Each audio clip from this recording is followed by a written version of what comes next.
नमस्कार and welcome to my YouTube channel English for all. This is Manish Rai. आज एक बार फिर से प्रस्तुत है प्रेपोजिशन। जी, आज एक बार फिर से प्रस्तुत है प्रेपोजिशन। आज की वीडियो में 20 वाक्य मिलेंगे। प्रत्येक वाक्य में हमें शुद्ध प्रेपोजिशन का प्रयोग करना है। तो आइए, हर एक वाक्य में मैं प्रेपोजिशन का प्रयोग कर रहा हूँ और ये भी समझाने की कोशिश कर रहा हूँ कि इस वाक्य में अमुक प्रेपोजिशन क्यों आया है। जी, तो पहला वाक्य है सनी वाज इल खाली स्थान फीवर, यानी सनी को बुखार हुआ था या सनी बुखार से पीड़ित था। जब भी बच्चों इल दिखे ना, इल, तो इल के बाद हम विथ का प्रयोग करते हैं। अगर इल के बदले बच्चों सिक दिखे या डाउन दिखे, तीनों का मतलब होता है बीमार, तो सनी वाज इल कहिए, सनी वाज सिक कहिए या सनी वाज डाउन कहिए। अगर उसके बाद किसी बीमारी का नाम आए तो फिर आप केवल विथ का प्रयोग करेंगे। तो पहले वाक्य मैंने विथ किया। दूसरा देखिए बच्चों, सोनी हैज बिन सफरिंग खाली स्थान fever for a week. Soni जो है एक सप्ताह से बुखार से पीड़ित है। तो बच्चों हमेशा सफ़र के बाद फ्रॉम का प्रयोग करते हैं। याद रखिएगा बच्चों, यदि आप भी किसी बीमारी से सफ़र कर रहे हो, पीड़ित हो, ग्रसित हो, तो सफ़र या सफरिंग के बाद हमेशा फ्रॉम का प्रयोग करते हैं। इसलिए हमने नंबर 2 में फ्रॉम किया। नंबर 3 कहता है द ओल्ड मैन डाइड। बूढ़ा व्यक्ति मर गया। कैसे मरा? तेज बुखार से मरा। तो जब भी कोई व्यक्ति किसी बीमारी से मरता है ना बच्चों, तो डाई के बाद ऑफ का प्रयोग करते हैं। जी, जब भी कोई व्यक्ति किसी बीमारी से मरता है तो डाई के बाद ऑफ का प्रयोग करते हैं। तो नंबर 3 में the old man died of high fever, बूढ़ा व्यक्ति तेज बुखार से मरा। नंबर 4 है वी मस्ट पे अटेंशन खाली स्थान आवर हेल्थ, यानी हमें अपने स्वास्थ्य पर ध्यान देना चाहिए। तो बच्चों जब भी पे अटेंशन आए ना, टू भरिए। जी, जब भी पे अटेंशन आए आप टू भरें। पे अटेंशन टू का मतलब होता है ध्यान देना। जैसे pay attention to your studies, pay attention to your writing, pay attention to your health, pay attention to your wealth, है ना। तो ध्यान देना का अंग्रेजी जब भी पे अटेंशन होगा ना तो टू लगाएंगे। नंबर 5 कहता है hard work is the key to success, यानी हार्ड वर्क, जो कठिन परिश्रम है ना, यह सफलता की कुंजी है, यह सफलता की चाबी है, यह सफलता के मार्ग को खोलती है। तो इस सेंस में की के बाद हमेशा टू का प्रयोग करेंगे। जी बच्चों, की के बाद हमेशा टू का प्रयोग करेंगे। लेकिन 6 देखिए, Amar is not capable of hard work. Capable के बाद ऑफ का प्रयोग कीजिए। Amar is not capable of hard work, यानी अमर जो है कठिन परिश्रम करने में कैपेबल नहीं है, मतलब समर्थ नहीं है। तो जब भी कैपेबल दिखे ऑफ का प्रयोग करें। नंबर 7 देखिए बच्चों, correct she is the apple खाली स्थान माई आई, यानी वह जो है ना मेरी आँखों की क्या है? तारा है, मतलब बहुत प्यारी है, बहुत दुलारी है ना। तो आप भी अपनी माँ के क्या हैं? प्यारे हैं, दुलारे हैं। तो आप भी अपनी माँ के आँखों के क्या हैं? तारे हैं। तो आँखों के तारे के लिए एप्पल ऑफ वंस आई का प्रयोग किया जाता है। तो नंबर 7 में होगा she is the apple of my eye. Number 8 कहता है मे गॉड ब्लेस यू, भगवान आपको आशीर्वाद दें, और आशीर्वाद के रूप में क्या दें? बेटा दें। तो फिर इस प्रकार के ब्लेस में हम विथ का प्रयोग करते हैं। May God bless you with a son. अगर बेटी कहना हो तो may God bless you with a daughter. अगर अच्छा स्वास्थ्य कहा जाए तो may God bless you with good health. तो बच्चों इस प्रकार के सेंस में हम विथ का प्रयोग करते हैं। नंबर 9 कहता है the poor had to go, यानी गरीबों को रहना पड़ता है। कैसे? विदाउट फूड, बिना भोजन के भी गरीब लोगों को रहना पड़ता है। तो यहाँ पे विदाउट करेंगे।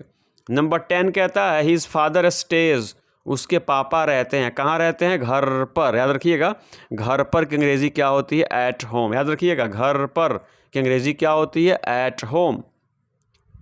नंबर 11 कहता है आई हैव नॉट सीन हर, मैंने उनको देखा नहीं है। कब से? सुबह से। तो ये क्या है बच्चों? पॉइंट ऑफ टाइम है, और पॉइंट ऑफ टाइम के पहले से की अंग्रेजी क्या होती है? सिंस। याद रखिएगा, सिंस मॉर्निंग होता है, सिंस 8 o'clock होता है, सिंस संडे होता है, सिंस चाइल्डहुड होता है, सिंस बर्थडे होता है ना। तो I have not seen her since morning, मैंने उनको सुबह से नहीं देखा है। तो प्रेजेंट परफेक्ट का वाक्य है, यहाँ से की अंग्रेजी फॉर या सिंस होती है, तो फॉर लगता है पीरियड ऑफ टाइम के पहले, सिंस लगता है पॉइंट ऑफ टाइम के पहले, तो मॉर्निंग क्या है, पॉइंट ऑफ टाइम, इसलिए सिंस लग गया। नंबर 12 कहता है गांधी जी इज रिमेंबर्ड, गांधी जी याद किए जाते हैं ऑल ओवर द वर्ल्ड, पूरी दुनिया में गांधी जी याद किए जाते हैं। तो ऑल ओवर द वर्ल्ड होगा, ऑल ओवर द वर्ल्ड का मतलब होता है पूरी दुनिया में, ऑल ओवर इंडिया पूरे भारत में, ऑल ओवर बिहार पूरे बिहार में, ऑल ओवर गोपालगंज मतलब पूरे गोपालगंज में। तो इस प्रकार से यहाँ पे ऑल ओवर का प्रयोग करेंगे। नंबर 13 कहता है बच्चों यू शुड नॉट बोस्ट, यानी आपको गर्व नहीं करना चाहिए, आपको अहंकार नहीं करना चाहिए ऑफ योर नॉलेज, आपको अपनी ज्ञान पे अहंकार या गर्व अभिमान नहीं करना चाहिए। तो जब बच्चों बोस्ट दिखे ना, जब भी बोस्ट दिखे BOST आप ऑफ का प्रयोग करें, किसका, ऑफ का। नंबर 14 कहता है आवर क्लास कंसिस्ट्स, हमारा वर्ग जो है 40 स्टूडेंट्स 40 विद्यार्थियों से बना है। तो जब कोई चीज़ कुछ वस्तुओं से बनता है ना, तो कॉन्सिस्ट्स के बाद ऑफ का प्रयोग करते हैं। जैसे a week consists of 7 days, a year consists of 12 months, यानी एक वर्ष जो होता है 12 महीनों से, और एक सप्ताह जो होता है 7 दिनों से बनता है। तो यहाँ कहेंगे our class consists of 40 students, हमारा वर्ग जो है 40 विद्यार्थियों से बना है। नंबर 15 कहता है कि द वुमन वाज ड्रेस्ड, यानी वो महिला जो थी ना लाल रंग के पोशाक में थी, यानी नीचे से ऊपर तक लाल रंग के कपड़े पहन रखी थी। तो जब भी कोई व्यक्ति किसी विशेष लिबास में हो, किसी विशेष रंग के कपड़े में हो ना, तो हम इन का प्रयोग करते हैं। The woman was dressed in black, the woman was dressed in pink. ठीक है बच्चों। 16 कह रहा है द मैन डाइड, व्यक्ति मर गया एट द एज ऑफ 40, भी आयु बतानी हो, याद रखिए भी आयु बतानी हो, उम्र बतानी हो, एट का प्रयोग करें जी, किसका, एट का। The man died at the age of 40, वह व्यक्ति 40 साल की उम्र में मर गया। या कह सकते हैं कि his grandfather died eight 80, his father died eight 70। इन जब भी बच्चों उम्र की बात हो आप एट का प्रयोग करेंगे। नंबर 17 कहता है कि ए girl grows more quickly then अ बॉय, यानी लड़की जो होती है लड़के की अपेक्षा जल्दी से सयानी हो जाती है। तो सयाना होना का अंग्रेजी ग्रो अप होता है, पता है ना बच्चों, क्या होता है, ग्रो अप। तो यहाँ पे अप करेंगे, a girl grows up more quickly than a boy, यानी लड़की जो होती है लड़के की अपेक्षा तेजी से सयानी हो जाती है। नंबर 18 कहता है the price of petrol has gone up, यानी पेट्रोल का दाम क्या हो गया बच्चों, बढ़ गया है। तो दाम बढ़ना का अंग्रेजी क्या होती है, गो अप। क्या होती है, गो अप, बढ़ना या चढ़ना। तो यहाँ पे हम अप कर देंगे। 19 गौर कीजिए I am going to station to see her, यानी मैं स्टेशन जा रहा हूँ उसको सी ऑफ करने के लिए, मतलब उसको विदा करने के लिए। आप भी बच्चों स्टेशन जाते हो, स्कूल जाते हो, बस स्टॉप जाते हो, किसी को छोड़ने जाते हो ना, छोड़ना की अंग्रेजी क्या होती है, सी ऑफ। क्या होती है, सी ऑफ। तो I am going to station to see her off, मैं उसको विदा करने के लिए, छोड़ने के लिए स्टेशन जा रहा हूँ।